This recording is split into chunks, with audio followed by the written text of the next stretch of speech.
All right, let's go on with our part 2, which will be a little bit more, I would say, direct and relevant and practical, and see how we can bring the two together.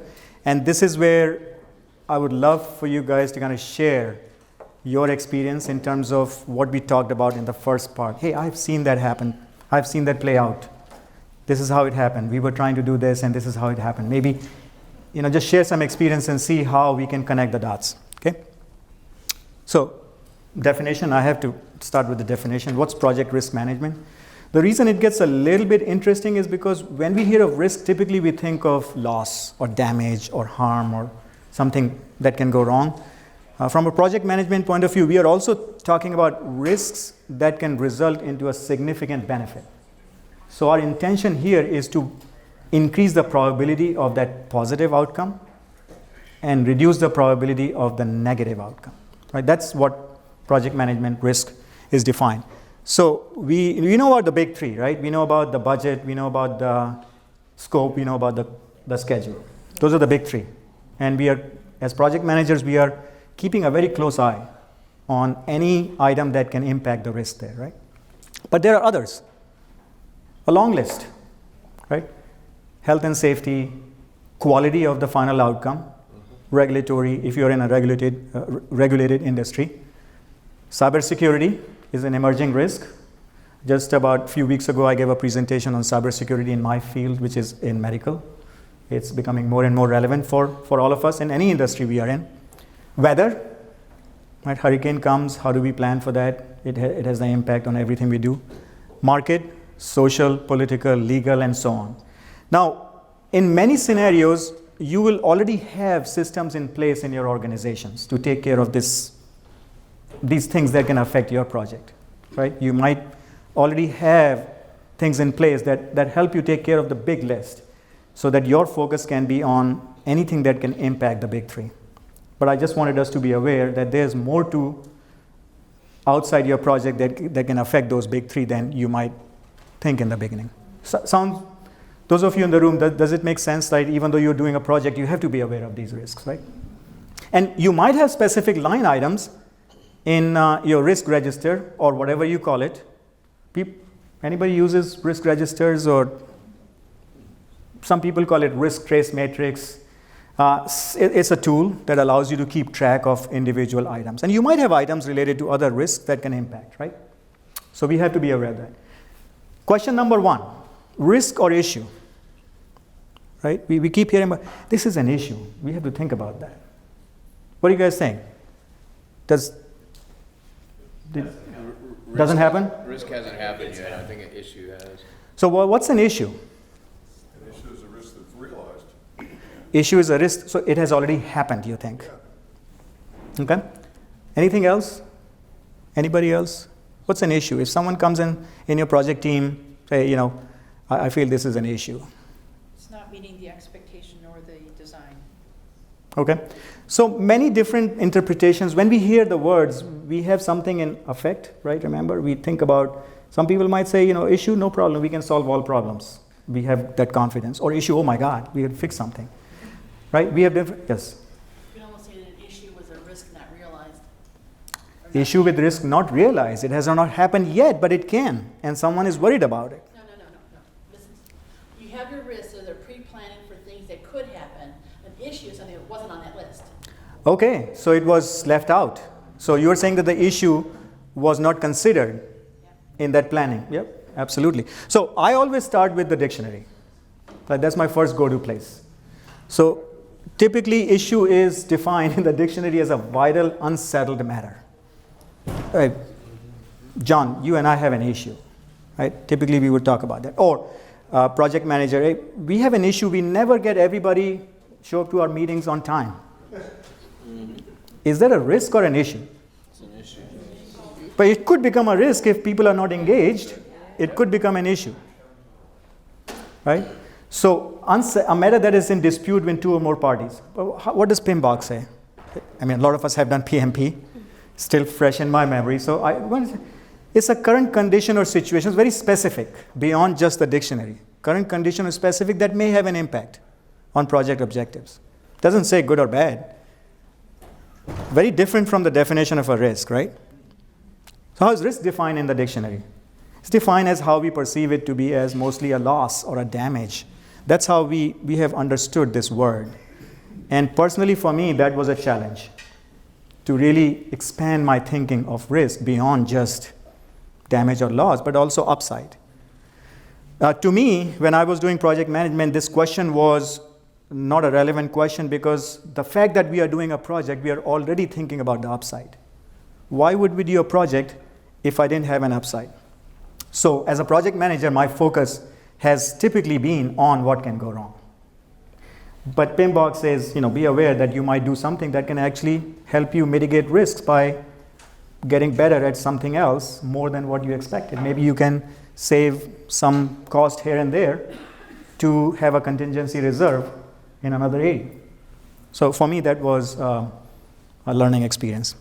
How does PMBOK define risk? Uncertain event or condition that if it occurs. So two parts to it. It's uncertain, but it has to occur in order to result into something positive or negative. So to me, the bottom line here is that two parts. It should have a chance of happening, probability of occurrence, right? And it should have an impact. Then it becomes, so when does an issue become a risk? We're gonna talk about that a little bit. But before we go that, little bit of, again, I'm Are you going to tell the difference between positive and negative? sorry? Positive and negative effect of the risk, the opportunities? Yeah, I mean, you're saying affect, how will Well, I'm that? saying, are you going to talk about the positive or negative? Everybody understands the negative effect of a risk, but there's also I'm assuming the positive I mean here is an opportunity. Is that right? Yes, same principles will apply. Yes, sir. So just the way we want to manage the negative risk, we also want to manage the positive side, because we can't be spending indiscriminately to chase a target that may or may not happen. It's the same principle. So in my slides, definitely the focus will be a lot on managing the risk of negative result, but stop me anytime if you want us to kind of dig a little bit deeper into the positive aspect of it. But I want us to think same thing, probability of something happening versus the impact. Same principles will apply. And the tools that we're going to use are also going to be the same. They're not going to be any different than, otherwise the decisions you're going to make, you will probably focus a lot more on cost in that case than in the safety or damage side, where you are focusing on probability a little bit more. We spent so much time growing up learning about risk mitigation. It's almost second nature. Your reflexes towards protecting the project and the positive impetus of it, as opposed to looking at opportunity if something happens. I like it. And let's connect the dot with what we talked about in the first half. Like if we are focused on always looking at the risk in a negative way, guess what our effect is going to tell us? We're going to infer that the benefit is low. We're going to probably lose opportunities where we could actually gain if we remain open to the idea that not all risks are negative risks. So I think you make an excellent point. From a technical point of view, you would probably end up using the same tools. Okay? But please stop me. That's a good question. Please stop me anytime if you want to discuss a little bit more. Okay. A little bit of understanding behind what is essential for risk. We need to understand the connectivity between a hazard, like something that has the potential to result into something wrong, or even, let's say, an opportunity has the potential to get us big bucks. Same thing. It has to have a sequence of events that need to happen. These are the holes in the Swiss cheese model, right? So what they're saying is that think of starting point and the ending point. Just don't stop at the end points. Find out how they can connect. So if someone brings up an issue to you, I think the conversation should be, how do we think it will result into an upside or a downside for us? What will need to happen? And let's think about it. So we start building connections. Okay? So there's a starting point, there's an end point. What I'm trying to say is that in the middle is where you have to do a lot of thinking, a lot of conversation about how do we go from point A to point B, or what could happen. The more you do that, the better it will be for you. Right? You'll have all those scenarios. And some scenarios are going to be more likely than the other scenarios, right? And sometimes you can do it using some technical tools. Sometimes you can do it with subject matter expertise. But it is important for us to not get so focused on the loss or the upside and talk about only the impact and probability, and maybe an issue on this side that could have the potential to connect the two. So what they're saying in this is that there are two situations. One is that things can go wrong through some deliberate or inadvertent acts. People don't necessarily make mistakes because they want to make mistakes, but the system may be designed in a way that it could result into a human error, right? So there are so two things to think about. There's something in the system, in a project management process, or policies or procedures that may lead to risks that we may have ignored, or it could relate to people following those policies and procedures or doing something different. But important thing is that we need to be able to connect the dots. So how do we do this? Right? We want to go from an issue to, when does an issue become a risk?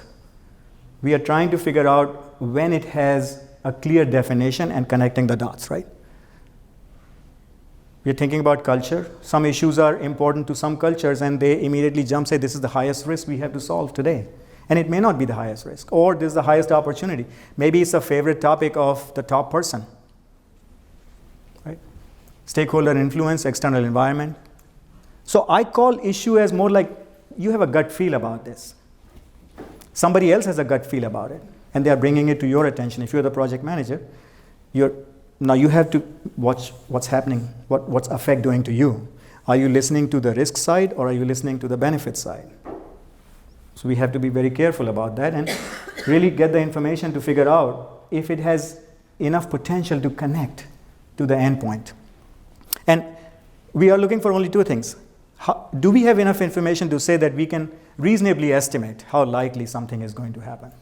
And if you have no information how it connects from point A to point B, do you think you could do that? It'll be just a guess.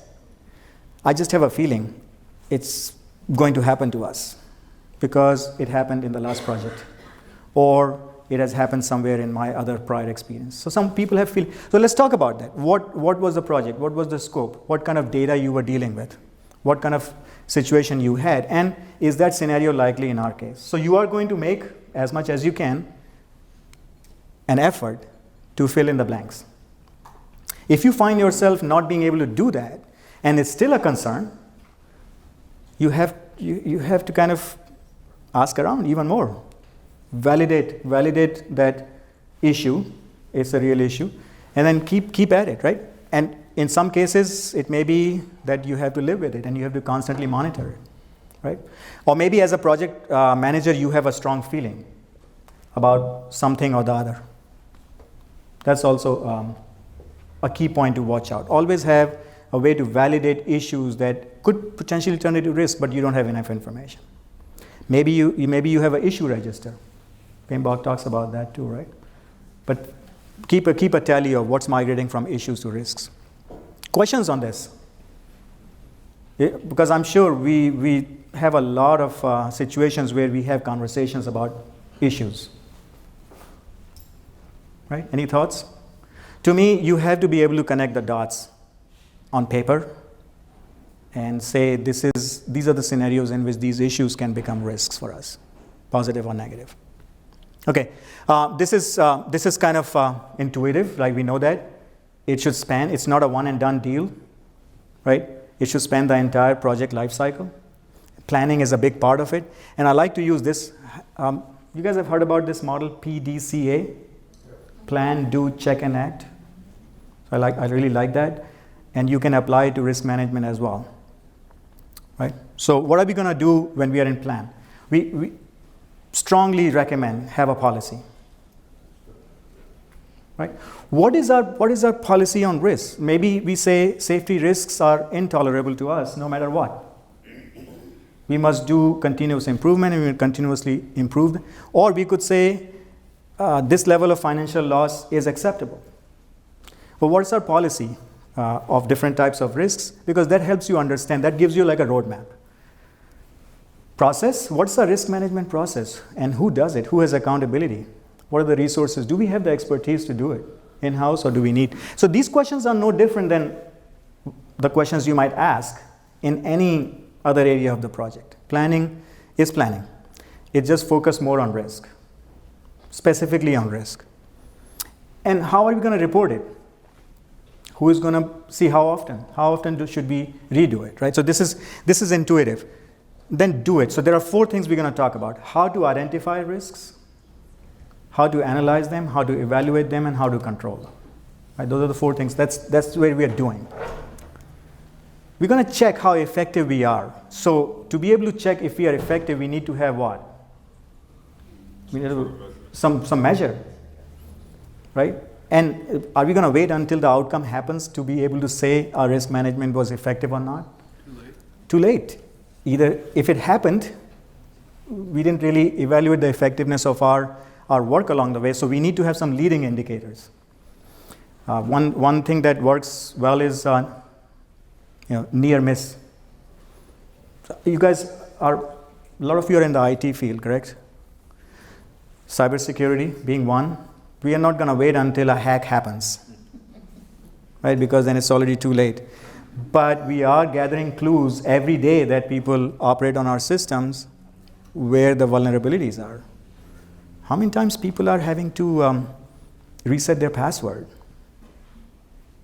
Is there a potential leading indicator that if it's happening, they might actually have written it down somewhere? I've written down my passwords. That's a cybersecurity risk. So I think what we have to do is not look at it as good or bad, but as what people do in our system. And people always do things to solve problems. They are not doing things to cause damage or harm. They're trying to solve a problem. If our system is so difficult that it requires a 10-character long password, I cannot remember that. So is it the problem of the people or the system? Can we not build a security that doesn't require that 10-character long special character? Or I'm thinking, what I'm trying to say is that you have a lot of opportunity to monitor vulnerabilities and near misses that can give you an idea about how we'll mitigate or manage that risk. What should we be doing? So think about leading. This was just an example. I'm not saying go change your password policy, right? But think about scenarios where people are having to do things to solve problems which create new problems. New risks. New risks can happen based on the measures we take. We had to watch that. Deviations. We had a plan, but we had to deviate because of XYZ reasons. Something else happened. And it's good that we are resilient, we are responsive, but as a result of that, maybe there are some new risks that we have to. So it's not one and done. I think that's the most difficult part of risk management, is that we spend so much time up front building a risk register, creating a plan, assigning roles and responsibilities, and it goes into a filing cabinet. Because we are pretty good. Things really don't sometimes they go wrong a little bit, then we dig up. Maybe we do the same thing again. So just by show of hands, who manages risk in your organization or in the project? Is it the project manager's role, or somebody has a dedicated role? Anybody wants to share how you guys do it? Yes? So I work for GE, and you had the picture of that 737 MAX. Mm-hmm. Those are our engines on there. Okay. And part of my job, I'm a portfolio analyst, so I look at the entire portfolio, not just aircraft, but ships, different things like that. We have a separate risk department, but everybody who kind of deals with the finance section also has a piece in terms of dealing with risk as well. We're empowered to deal with it individually, but we also work day to day with our risk analysts. On a project, my question would be, on a project, when you're running a project, who has the role of managing the risk? Is it the project manager, or do you have another dedicated person? Ours is the project manager. Okay. And we typically do a weekly lessons learned as our rollouts continue. And part of that lessons learned is to reanalyze our risks. Okay. So project manager is the key role, but I'm sure you are relying on a lot of people to be able to do that. But at least you have feedback, absolutely. Yeah, and you have the role defined, that project manager's role is going to be managing risk as well. Yes. Right? Anybody else does it differently? Or you guys typically have project manager really take the lead role? Yes. I had a shared responsibility. Okay. It was the business analyst and myself that shared the role to both create the risk list and then to monitor it to make sure that any issues that came up, if there was on the risk list, we knew exactly what we're going to do to deal with it. Okay. So you have a couple of different roles, right? One role is a key person, a facilitator, a keeper of records.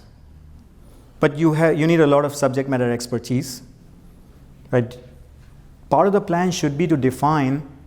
I'm sure you're doing cross-functional projects, right?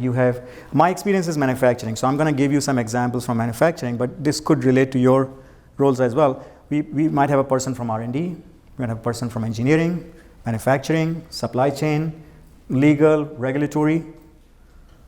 It is important to define what is their role in the risk management for the project up front. We want to give them functional responsibilities for tasks related to the project, but it's also important to outline, hey, this portion of the risk register is your responsibility. You are the driver, because you are the functional expert, maybe, as an idea. So it's important to define the roles and responsibilities from the risk point of view to each functional expert. And again, it may apply differently to your projects, but it's important to see which functions are involved, because as a project manager, we can't know everything, and our projects are complex. But if you don't define it right away, a section in roles and responsibilities, what we're going to do for risk. Because people think that let's do all the work in the beginning, make a risk register, and then the project manager will just manage the risk register. Well, how do you know? How do you know the new risks are not emerging? And we'll have some examples of that. How to plan? No different than any other planning activity. So I look at planning in terms of questions. Now, how, what, when, who. We talked about who already, right? Different subject matter experts and a facilitator role. When? How often should we review our risk register? When things happen, or should we have every meeting, do we have like a 10-minute review? Or do we do it on a monthly basis? What do we do? Where? Project life cycle. So this is one way I look at this as a project manager. There are things that I know which are low risk, right? I can classify them as I know them on my register. These are low, and here's my plan. Things I know which are high risk, and I might have an action plan for that. But this is what worries me. I have things that I don't know. And they may be high risk. They may be lurking in the corner. How would I know? I call it signal detection. And we talked about leading indicators. So think about some signals that you can get, or at least items which might fall in this box, which might be high risk that you already know. And there might be similar risks that you don't know that might happen. What kind of signal would you be monitoring? It's important to have like a list of signals. They may not be quantitative, they may be qualitative, pass, fail, yes, no, or some kind of a real signal, some data coming in, and you're looking at how is your signal tracking. Do you see something different than, we are very good at picking differences. What we may end up doing is that we may either discount the differences based on our affect bias or affect tendency. I try not to use the word bias. So the affect could play, or we can say this is really a big issue. We may jump back and forth. So I think that's what we have to watch. Questions on this, and I don't have like a template for you. You have to decide what signals might be relevant, but it's important to know what signals you will monitor. That could give you an indication of risks that you may not know. So example I can give you from my experience, I worked in the medical industry, and we used to monitor complaints on our medical devices. Most of the time it's the routine stuff. My eyes hurt, they were with contact lenses. My eyes hurt, the itchy, I had to go see a doctor maybe, fine. That's kind of routine stuff. There are two kinds of signals there. The same stuff could increase in frequency. You are used to having, maybe 10, 20 a week come in. You sell billions of lenses, you get 10, 20. But in 1 week, you got 100. That's a signal. It may be a false signal, but it's a signal. So signal could be based on frequency going up, or the signal could be completely new. Hey, I had so much pain in my eyes. I couldn't even stand it. I had to take it out, I had to go to the doctor, and guess what? I had to stay in the hospital. That doesn't happen with contact lenses. So you could have signal coming from extremely different frequency, and you could talk to your experts. You could talk to doctors, or in your case, other technical experts. Say, have you seen this before? Does it ring a bell? As a project manager, it's important to have that. You're not going to know everything. It's not possible. But if you don't have that kind of thing at the back of your mind, or a list that you can go to, you will miss out on those signals.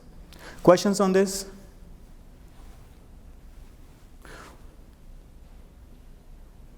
Does it make sense? Okay, all right. And we are doing it constantly. Depending upon the overall risk of the project, you may monitor signals in one area more than other areas. It depends upon where you will go. How to identify risks? So, again, some of the things that I'm going to tell you is very intuitive, but I'm going to share with you some practical tips on that. So, there are qualitative methods, lessons learned. We always know we have to make a lessons learned. This is not an exercise in just formality. It's really a good tool because it helps the next project. And you're probably, if you start a project and you don't have a lessons learned register, guess what?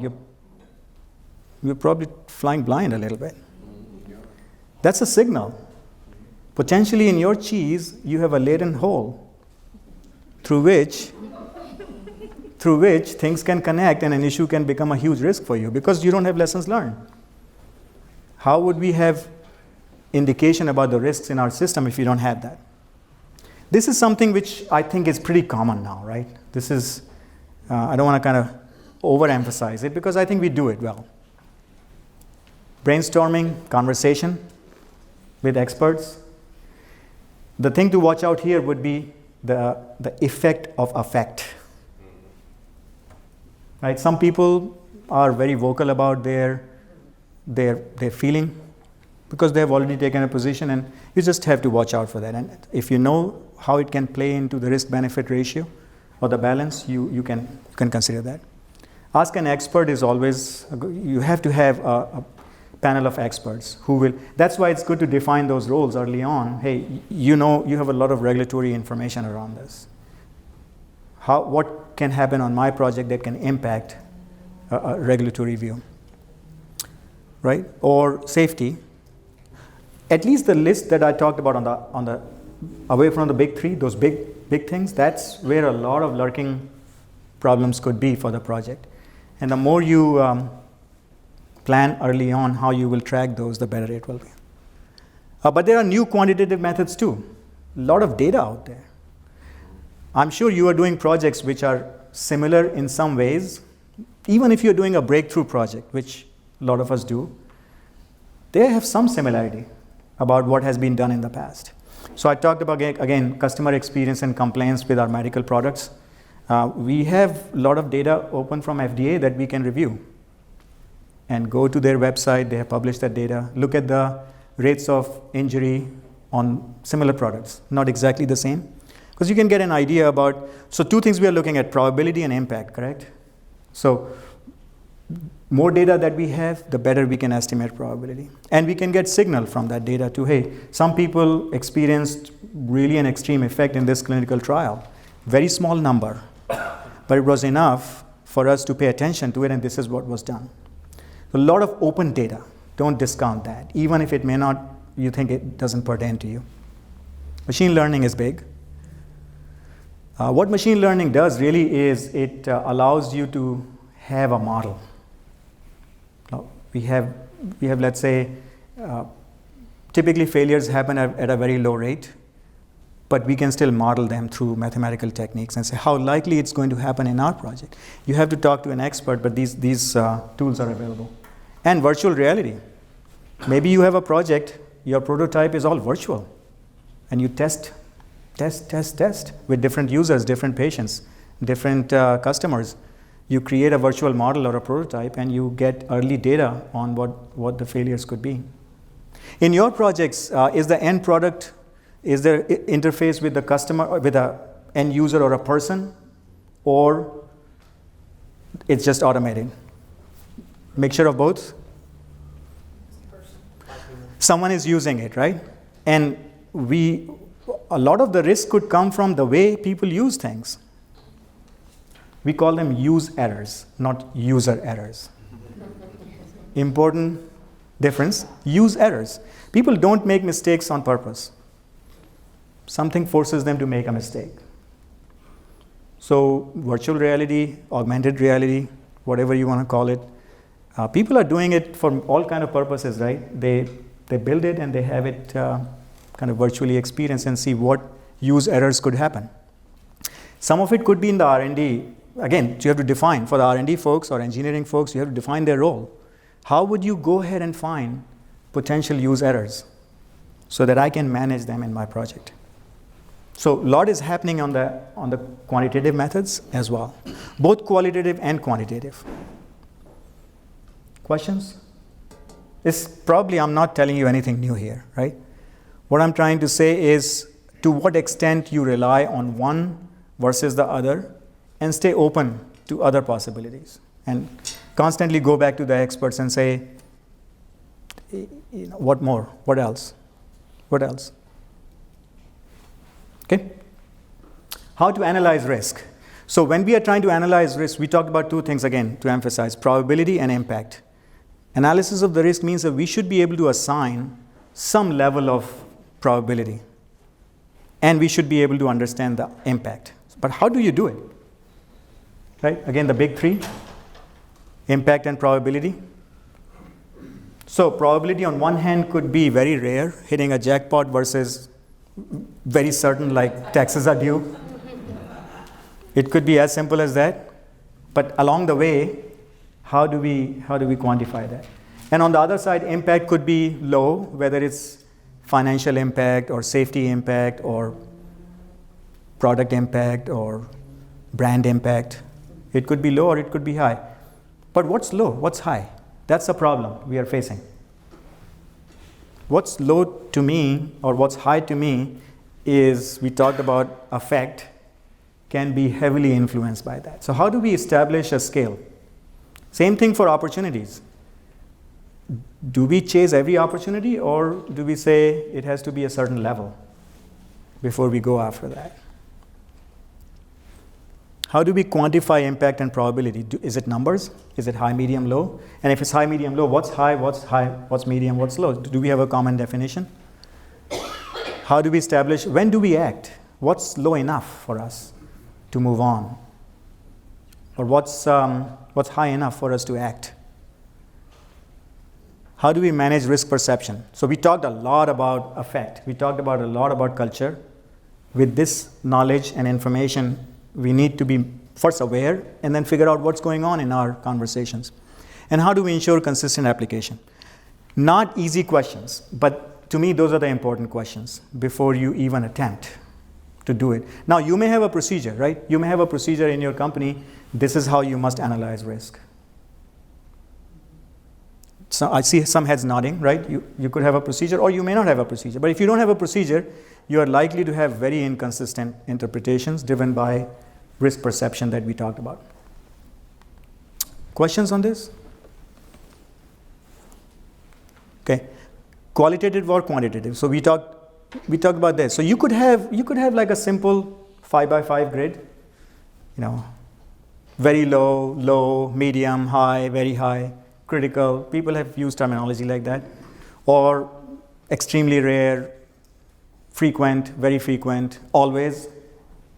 You could have that, as long as it's defined in some measurable terms.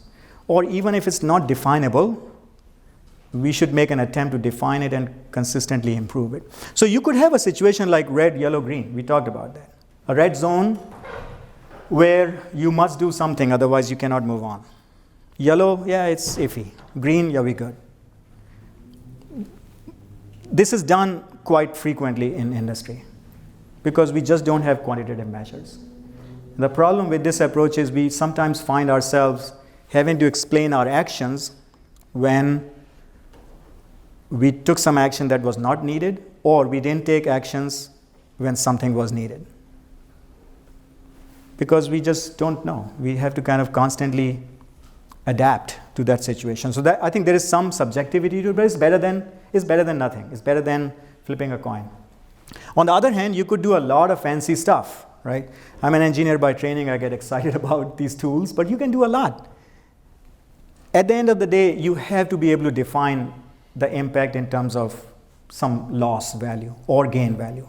It could be dollars, it could be injuries, it could be harms, whatever you want to say, but is there a number that we can assign to the output? And if we know all the inputs, then all we have to do is do a simulation, something, and don't worry about it. The machines can do this. Like, this is all like regular routine stuff now. So they just simulate scenarios. To be able to do this well, you need to have good data, first of all, right? Sometimes we might do this because it seems good, but we need to have good data. But it can create these curves for you, which are basically probability curves. And let's look at one line. This line, if you look at this, they're all meeting at what is expected. No difference. Here, negative deviation, here positive. So it gives you a band. It can give you a band of uncertainty. And you can define your red, yellow, green based on that. You can say, hey, if I deviate by 20% from my target, I'm kind of still yellow. But if I go to 30%, now it's red. 30% or more is red. Same thing on the other side. So it gives you some consistent measure. And again, this is not rocket science, right? The difficulty is executing it. And for that, the two questions as a project manager I would ask is, and people might be excited about these tools, how good is our data? Do we believe our data? Are there any inaccuracies? Because we're going to use this for big decisions. How good is our data? And how good is the model? Are you like doing too much fancy stuff that my rule is simple. If someone cannot explain that to me easily, even if I'm not the technical expert, there is still doubt in my mind. You should be able to explain what you have done and what are the limitations of this. It's not going to be perfect. So watch out is really those two questions. Anybody uses kind of quantitative methods for analysis of risks? Basically goes into probability assessment or range of uncertainty. No? Okay. All right. So this is basic. So I recommend ISO 31000 for those who are practitioners of risk management. This is a guidance, not a standard, but it's a good guidance on risk management. It gives you some practical information about how to plan, what should be expected from a plan, how to analyze, how to evaluate, how to report it, how to communicate it. It's not a requirement, but it's a good source to go to. So it's basically, we know that it involves decision making and some judgment. So we're going to do an iterative way. We're going to evaluate probability and impact in our risk evaluation, whatever method we came up with. We're going to analyze our options. We're going to implement it. We're going to final check, do it again. If it doesn't meet our criteria, we go back and we keep doing it. And then finally, we have to accept some risk of things not realizing, right? So how to control? We know this, right? The first one is really eliminate the source. That's the best approach, but you can't do it for everything.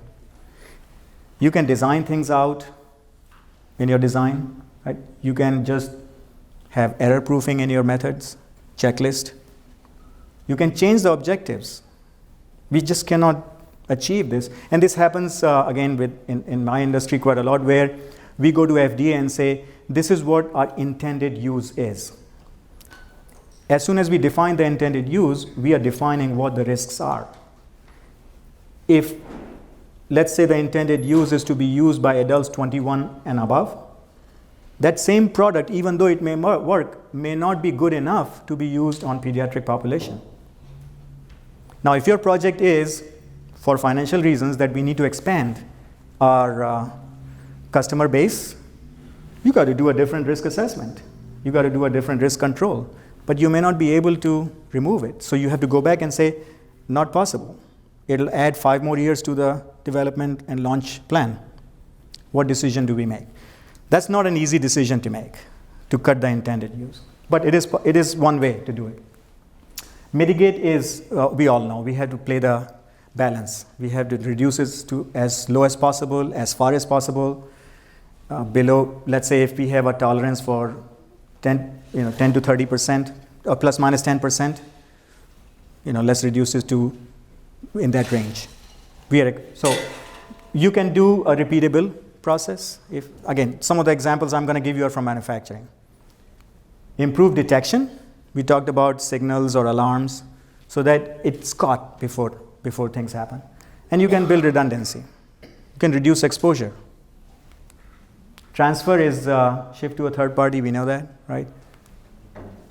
Escalate is another option, but I call that really transfer. You're escalating it out of the project. You're just giving it to someone else. But at the end of the day, we must need to learn how to walk the tightrope here. And sometimes it may be very difficult as a project manager, but we have to take that and we have to constantly know where we are going and keep our balance. This is pretty intuitive, but it gives you a perspective on what options. You have more than one option. And how do you decide that? We all know this, so I'm going to breeze through it because I'm going to get you to the exercise. Early stage, we know we have more leverage, both in terms of cost. But the point here is that we have to live with some residual risk. How low can you get? How low do you want to be? And you have more leverage early on. In some cases, we may not have a choice. Okay, so let's do this. Let's get active. Before we go into this, let me recap the cultural models that I talked about. Individualism, right? How could that play a role in your project? We talked about hierarchy, we talked about egalitarianism, and we talked about fatalism. We're not going to include fatalism too much in this. So let's just see how it might, and then we'll have a discussion on that. This should be pretty easy.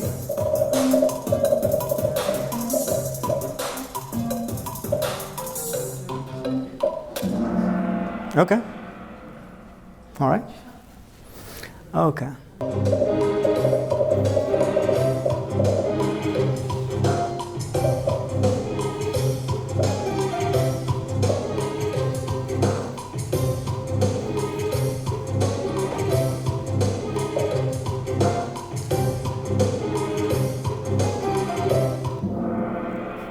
True, right?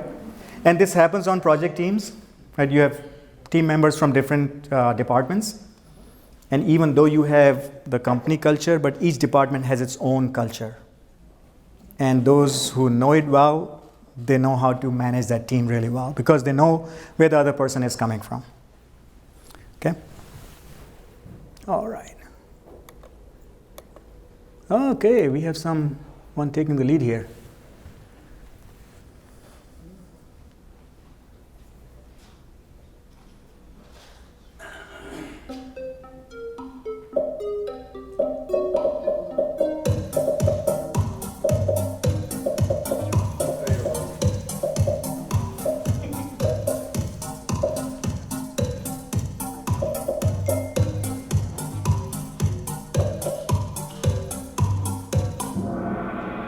Okay, we got a good distribution, but we did look at, there are some hierarchies, there are some fatalistic, okay, but we did see a lot of individualism and egalitarianism. Apple, Facebook, Google, Amazon.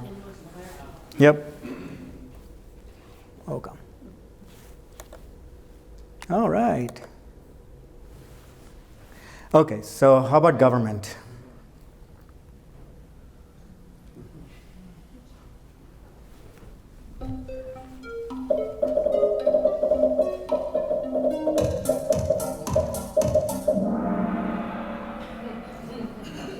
Yep, pretty good. Yeah, that makes sense.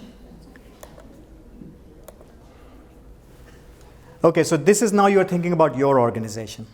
Just to level set the next part of the exercise is think about your organization.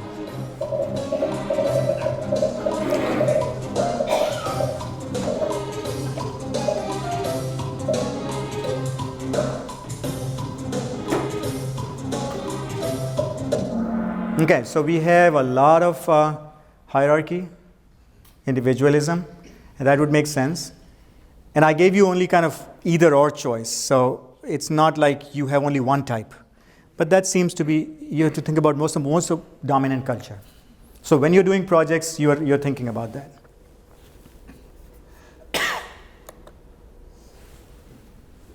All right, so let's look at this. What's your opinion on this one?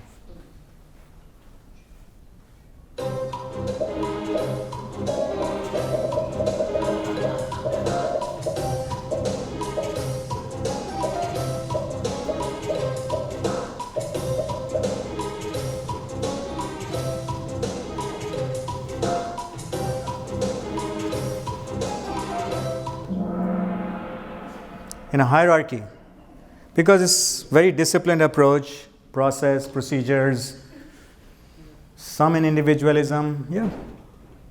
But mostly hierarchy is what you're thinking. That's where we'll see a requirement, maybe in some cases. You must do project management. You guys are doing great. All right, how about this one?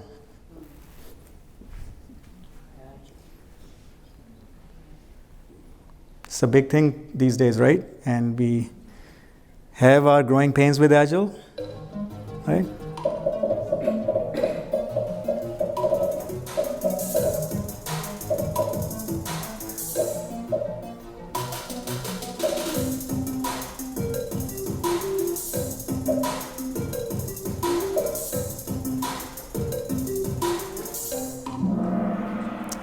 In a hierarchy, you got it.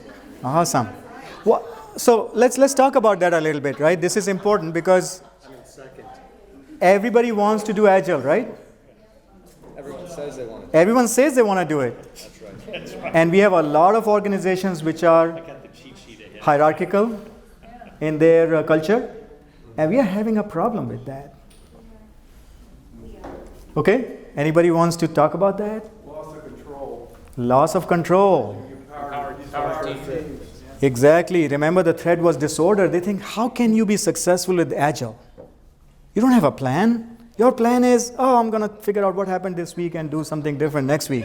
It's not good enough.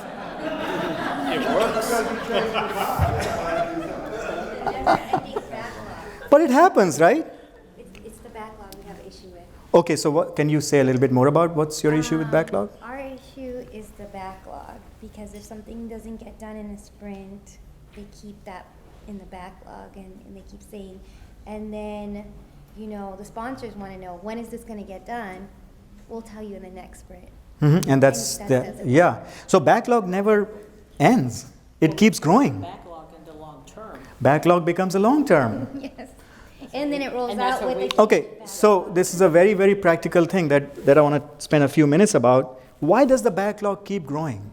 Why do things never fall off the backlog? Because somebody can't say no. Okay, that's one reason. What's the other reason?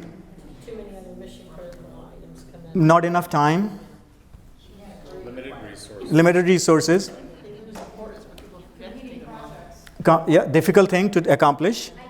requirements aren't identified correctly. Great. These are all, now, these are the contributing factors. But we got to have clear criteria when we say no. How much of residual risk are we going to tolerate? If we haven't said that, backlog will keep growing. And who's going to make that decision? Product decision maker. Product owner? Okay. But someone has to make that decision. And the project management manager now is in a position where they have to manage that. If their backlog is growing, somehow they're not able to accomplish that result of taking things off the backlog. And maybe there are no criteria. Maybe someone is really passionate about some item on the backlog and it must be done regardless of the resources. So they don't talk about, that means their tolerance for that item is so low that the cost benefit is completely out of whack for them. Would you think about what role effect might be playing in that? Do they look at just the benefit and not the risk? For them, their effect might be, their evaluation might be, benefit is high, so risk is low. Why don't you get it done? We got to have that conversation. Now, we cannot really tell them, hey, it's your effect messing it up. But I hope you guys can think about it now and say, how would you even understand what's driving that lack of decision? You got to do that. Otherwise, you're going to be in that never-ending battle.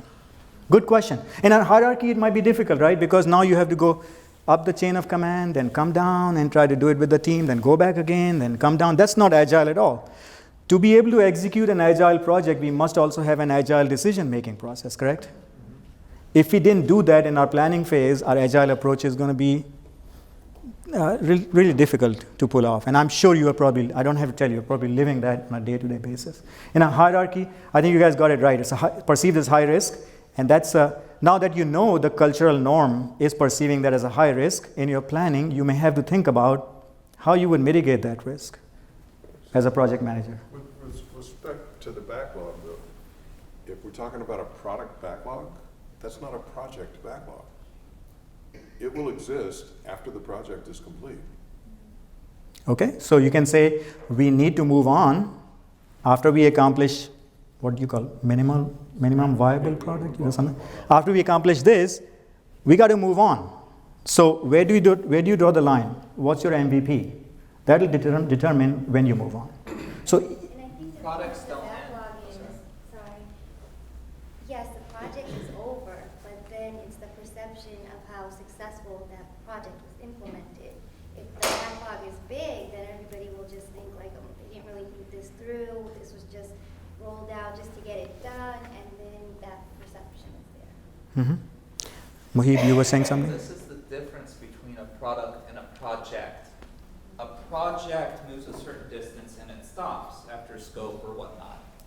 A product is something that continues to evolve, continues to grow.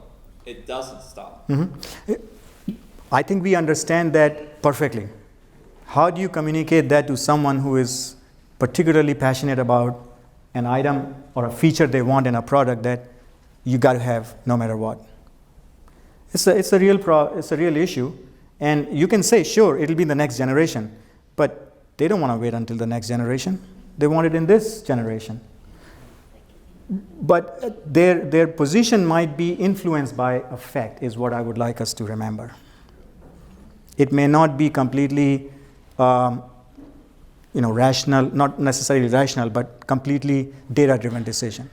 It is something that is touching on how the effect is influencing their risk-benefit or a cost-benefit calculation. Because when you say cost-benefit, not everyone sees cost the same way. Not everyone sees the benefit the same way. I have an example of something like that. Something was rolled out, and you needed, it was really dumb.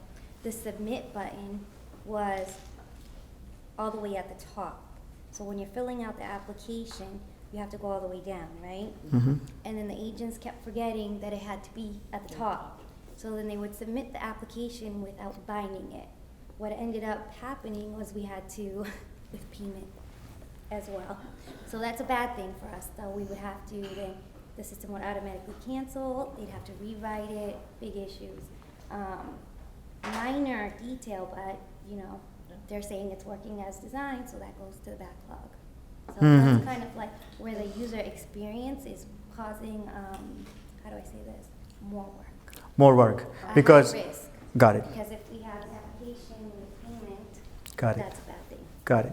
So this is should be early on to figure out how we're going to test user experience, and I think part of the agile is also risk. You are taking a risk, and the reward you are expecting is speed, right?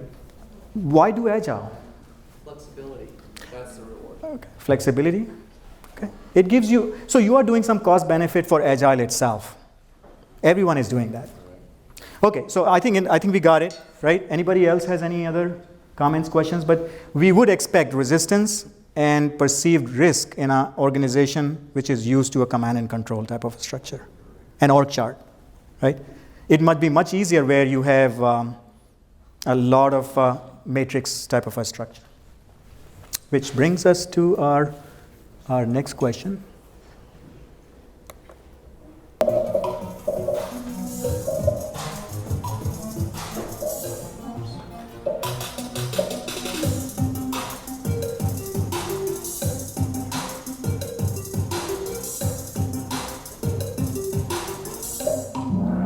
All right, so we have experience in hierarchy and all three. That's great.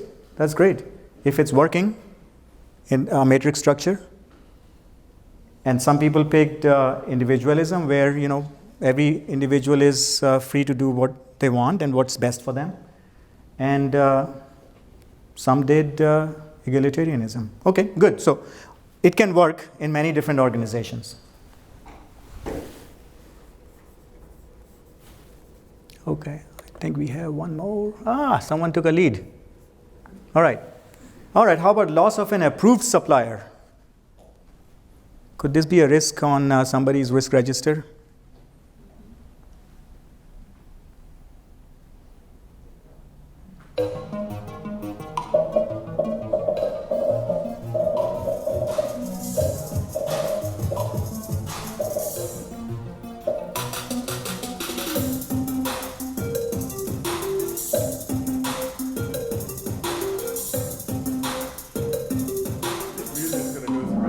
Yeah, okay.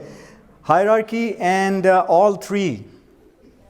Okay, but hierarchy is high because an approved supplier is through some kind of a procedure. It's good to have, but it reflects a procedure, a kind of hierarchy, a requirement. In an organization which is highly individualistic, guess how they're going to respond to that? Let's pick another one. Why does it have to be approved? Does it work? Does it meet the requirements? Right? Approval requires some kind of a hierarchy, and this might be a challenge. Remember, I didn't say critical. Critical will be absolutely clear. If we lose a critical supplier, we're going to hurt. But if you lose an approved supplier, it will be more of a problem for people who are driven by compliance than by delivering the product. Do you guys agree? I see some heads nodding, but if there is disagreement, I would love to hear that. It's more of a compliance issue. And a hierarchy, yes, sir. You had a, okay. A hierarchy is worried about rules, procedures, compliance. I'm not saying don't do approved suppliers, but know where you might have some room to maneuver and talk about. Why does it have to be approved? Can we approve it later? Can we test them now? Can we put them on a conditional acceptance? Right, something like that. You could consider. All right. Okay, I think this is the last one. Oh, big one, right? We are all worried about this. I'm sure.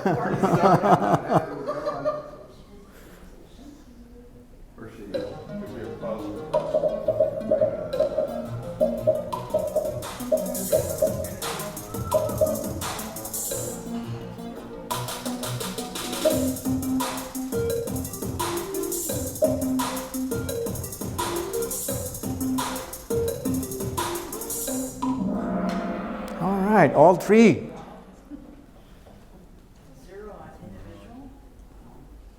It won't be a problem in individualism, or no, it will be a problem, but a major risk. Our interpretation was major risk. In some ways, it'll hurt a lot of us, but it'll hurt us more in an organization which is very hierarchical. Because if our sponsor goes, we lose that center of power and support and decision making, and we have to start from scratch. They may have totally different affecting the project and their expectations. You may have to do it all over again. Okay, this is it. So the culture of the team that you're working with, the culture of the organization that you're working with matters a lot. That is my main point. I think we can all learn the tools. We can all look up, we can learn the tools, we can talk to the experts, but this approach, if you apply during your practice of risk management as you learn, how do I actually even understand people's expectations and where I might have a problem in a cost benefit or a risk benefit evaluation. Okay, so I think I'm gonna close this very soon.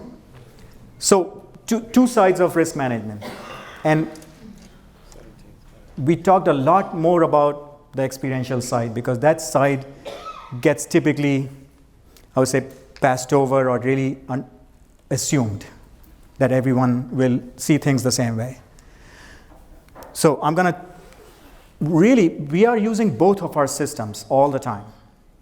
The experiential system is much faster, much quicker. Doesn't mean it's wrong or it's irrational or it's biased. It is there. We have to acknowledge it and recognize it and learn to know when our experiential system is actually the problem versus somebody else on the team. Okay? We focus a lot on the analytic system, which is logical, sensible, show me the data, give me a chart, give me a table, give me some tangible proof. We always look for that. But if we don't think about this experiential system, this is going to drive the kind of data we gather. This is the kind of analysis we do. Because remember, we talked about how affect changes our evaluation. If we already infer that the benefit is low, what are we going to do? We're going to be orienting ourselves. Now we have to pull back, and some people are very good at doing that. Some people need a little bit of help. Some people need a little bit of mentoring or coaching. And as a project manager, we need to know what our team members are, which side they are coming from, and which side we are coming from. So this chart, I hope, can be a resource for you. But I want to close with very simple 3 points for you. I call them 3 C's. Calibrate. That's on the left. Check the pulse. And you're doing that. I think you're doing that on a daily basis. You're checking the pulse. And you are doing risk management, even though it might not be on your register, because you are aware of what's the biggest problem. The point here would be check your assumptions frequently. Maybe you are affected by your own orientation and approach, what you think is most critical for the project, and maybe not paying as much attention. But have a lot of conversation. Have a mentor. Have a sounding board. Have someone to go to and say, hey, I'm thinking this way. Does it make sense to you? It may not be assigned to you, but you can call up friends in other industries or other places and say, we are working with this and this seems like a very high risk to me. How does this sound to you? Just to see how some people might be looking at how affect might be changing people's views. And control, and then repeat as much as possible. So the kind of main point of the conversation is this chain, do it frequently, which you're doing, but now think about how perception can change people's approach to risk management and your own approach. Risk management is iterative. We talked about that. It's not one and done. You have to do it continuously. Involves planning, identification, analysis, evaluation, and control. Individual differences in risk perception. I cannot overemphasize this. Not good, not bad, not rational, not irrational. It's just there. This is how we process information, and there's good reason for that. Culture has a strong influence. We talked about 2 points, agile and matrix. We already see how culture influences those 2 key points for any project. Useful to establish a framework, and I would strongly recommend look up ISO 31000. May not be required for you, it may not be on your, it's industry agnostic, it applies across the board, and it's a guidance, so you can look it up. That's it, this is what I do. I do, beyond risk management, I do customer experience, regulatory compliance in medical industry. Okay, I do risk management, obviously, and quality culture, because I have a strong interest in culture, if that didn't come across enough, I guess. I think culture plays a very important role, both in quality and risk management. Here's my newsletter and blog, so you can sign up. If you're interested, I publish a lot, and I write a lot about different things. That's all I have, so I'll pause here, and I will be happy to have more conversation, discussion. I know everyone has to go, but any burning questions if you have, I'll be happy to answer.